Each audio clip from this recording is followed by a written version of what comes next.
Vendredi dernier, 22 avril, c'était la journée mondiale de la Terre.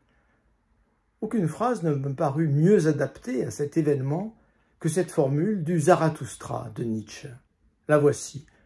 Je vous conjure, mes frères, à la terre restez fidèles, et n'ayez foi en ceux qui, d'espérance supraterrestre, vous font discours. C'est l'occasion pour moi de présenter quelques-uns des arguments du philosophe condamnant nos recours à ce qu'il appelle les arrière-mondes. Qu'est-ce en effet qu'être fidèle à la Terre? Pourquoi avons-nous été aussi infidèles à notre planète? Pourquoi l'avons-nous trahi? Pour le comprendre, il faut prendre du recul.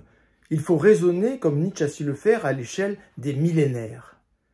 Ce que chacun constate aujourd'hui, le saccage de notre planète, la destruction des espèces vivantes, le massacre de notre Terre a des origines lointaines, des origines philosophiques.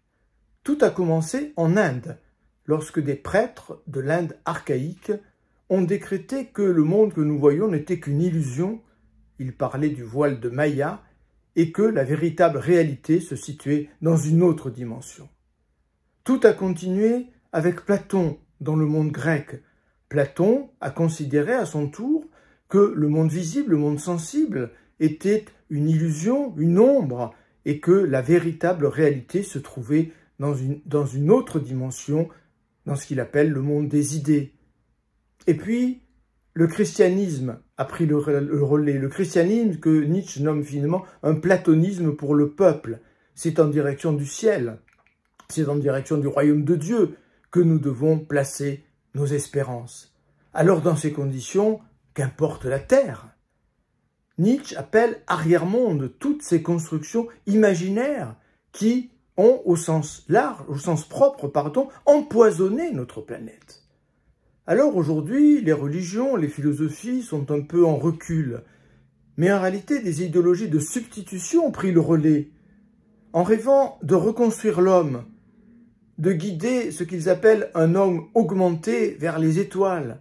Les transhumanistes perpétuent la trahison. Qu'importe en effet si nous avons une planète de rechange, qu'importe si la Terre est saccagée. Alors laissons Elon Musk et ses homologues à leur délire. Redevenons fidèles à la Terre avant qu'il ne soit trop tard.